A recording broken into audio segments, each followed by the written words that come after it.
Hoje é 3 de março de 2021.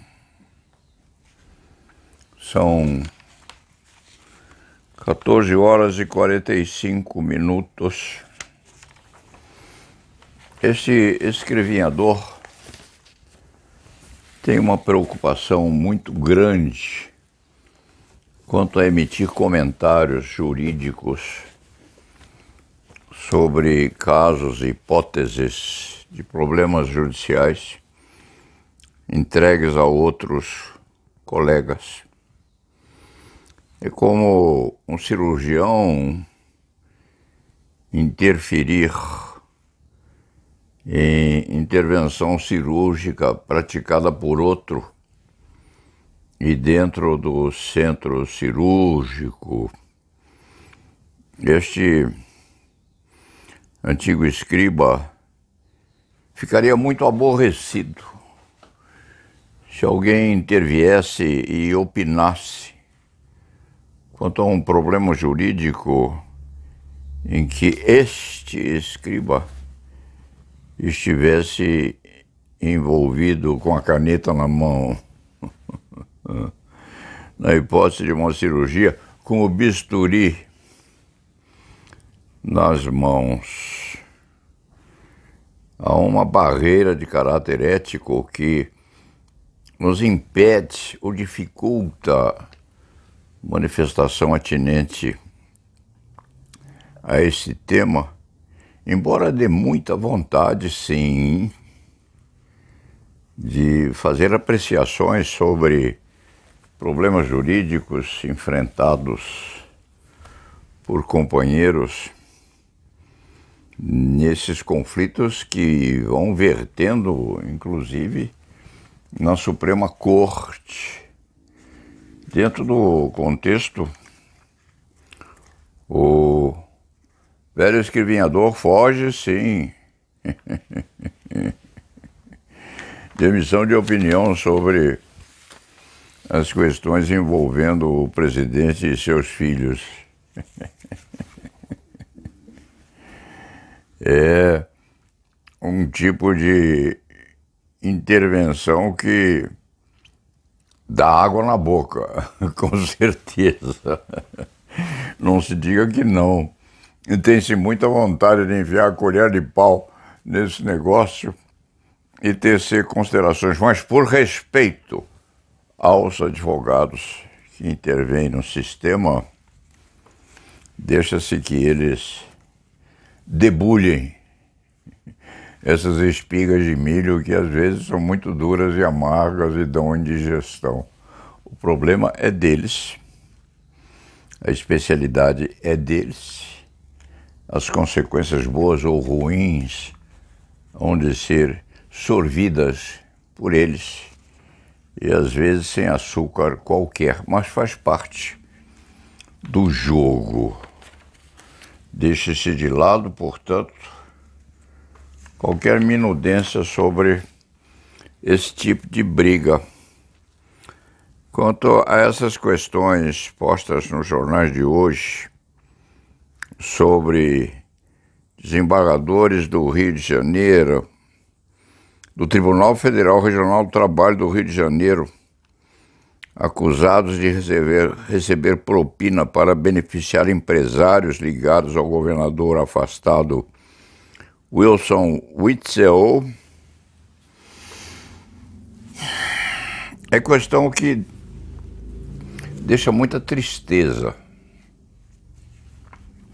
neste advogado, juiz metendo a mão na cumbuca e deixando os paramentos engordando as bolsas em benefício espúrio, prejudicando por consequência toda a jurisdição que está em volta diretamente e toda a jurisdição que está ao longe, porque juiz é juiz,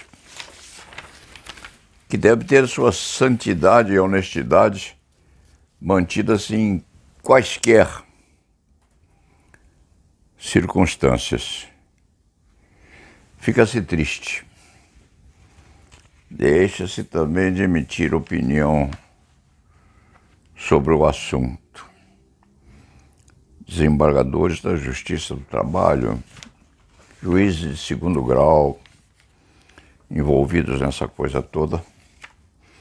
E não se diga que seus vencimentos são ruins.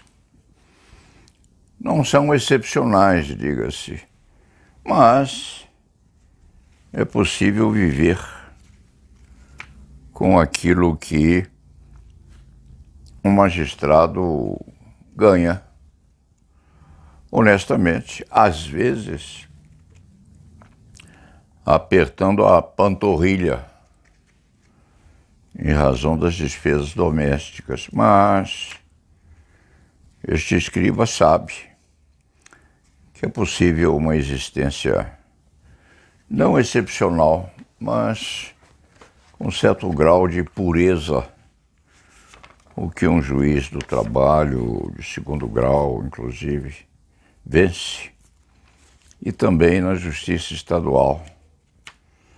Não é possível ganhar o suficiente para ir à Disneylândia de 2 em 2 meses ou fazer viagens faustosas às Europas. Sempre. Mas dá para pagar as contas, sim, desde que não se gaste em demasia. A seguir, alguma coisa aqui quanto ao avanço da pandemia. Parece que no estado de São Paulo há de ser decretada a chamada fase vermelha, a partir de um desses dias que vem por aí, sábado talvez, e perdurando durante 15 dias, dentro dos quais somente aqueles serviços necessários e imprescindíveis vão de ser mantidos, mas com os colégios abertos, funcionando com os cuidados de estilo. É esquisito isto aí, porque isolacionismo é uma tese científica prevendo a possibilidade de se reduzir essa pandemia com isolamento e manter-se o sistema educacional aberto. Parece ao escriba uma contradição grande. De qualquer forma, a expectativa é de que se viva muito tempo com isso. Existe gente fechada dentro de casa há 10 meses ou 1 ano. De repente, um espirro a mais joga esse cuidado todo ao léu. E a pessoa inala um vírus que está esperando há 1 ano. Sequioso de penetrar no sistema respiratório do cidadão, que é muito cuidadoso e não quer pecar. Não quer sequer respirar um pouco mais forte, nem permite que respirem mais fortemente próximo a ele. Virando-se as páginas, mais páginas do jornal de hoje, por favor, pega para mim aquela estatueta do Churchill, por favor, enquanto eu estiver falando. Angelina Jolie vende quadro feito por Churchill. Winston Churchill era um pintor razoabilíssimo, E tinha algumas telas que foram herdadas dos tempos da Segunda Guerra Mundial e sobreviveram até agora. O mais famoso dos quadros pintados pelo ex-primeiro-ministro britânico Winston Churchill foi leiloado na segunda, em Londres, por 7 milhões de libras. 9 milhões e 700 mil dólares. 9 milhões de dólares, com dólar a 4,5, 5. 9 milhões de dólares a R$5 são 9 vezes 5, 45 milhões de reais. Uma tela de Winston Churchill. E o escriba tem esta minuterie de Winston Churchill há muitos anos, encontrado por aí o boneco. E quando o escriba está muito nervoso, quando está alegre, pede companhia a Miceli ou outra figurinha jovial. Quando está preocupado, vai pedir conselho a Churchill,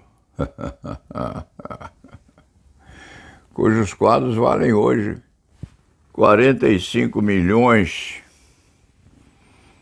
de reais. Churchill. O Paulo Serro, todo mundo sabe, é pintor amador. Já fez umas 3 exposições, ia fazer uma 4ª exposição quando surgiu essa bicharada por aí, mas os quadros estão aguardando. De repente vai poder expô-los com uma certa dose de tranquilidade mais tarde. E pintura equilibra muito a cidadania. Até aqueles que se encontram nos manicômios recebendo pincéis e tintas são capazes, às vezes, de produzir obras razoavelmente aceitáveis pela sociedade. Quem pintava bem era Ivo Pitangui, que este escriba conheceu com uma certa dose de familiaridade. Ivo Pitangui deixou telas boas. O escriba usa mais ou menos os pincéis. Tem um ou outro quadro adequado a ser posto nas paredes.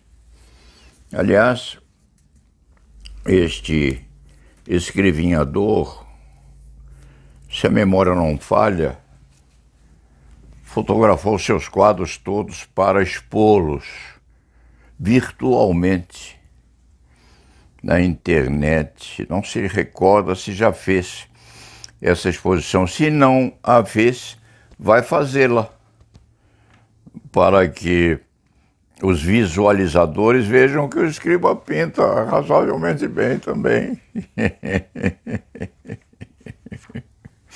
E outro dia, o escriba pintou um chamado nu artístico, e Dione reclamou: Paulo Sérgio, você vai fazer retrato de mulher nua.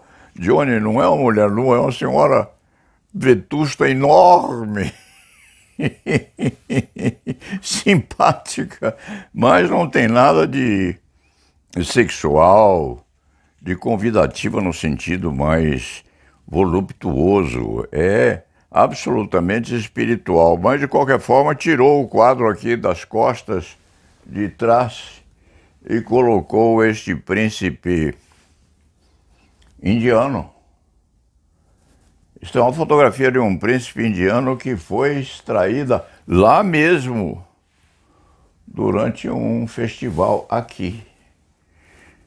Johnny fica mais sossegada com essa imagem aí, mas a criaturinha que o escriba pintou era modestamente posta e exposta à visitação pública. Angelina Jolie vende quadro de Churchill, 47 milhões de reais. É dinheiro para ser degustado a vida inteira. Leandro Carnal escreve sobre o novo dólar. Leandro Carnal é um belo filósofo, muito composto, muito adequado, sem exageros e extravagâncias. Às vezes o escriba fica esperando que Leandro diga alguma coisa além das coisas bem comportadas em matéria de filosofia, mas Leandro se contém, examina o mundo com bastante prudência.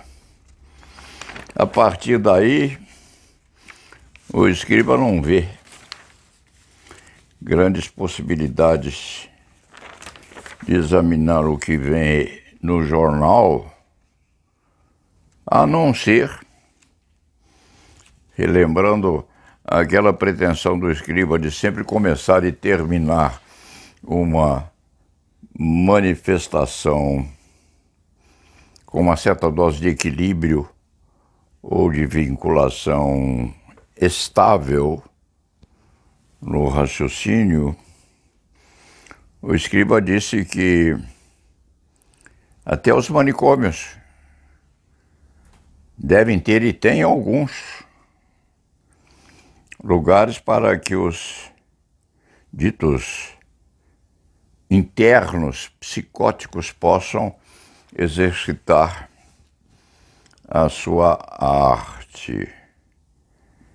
Qual foi o pintor famosíssimo que, inclusive, decepou um dos ouvidos ou orelhas num acesso desses aí?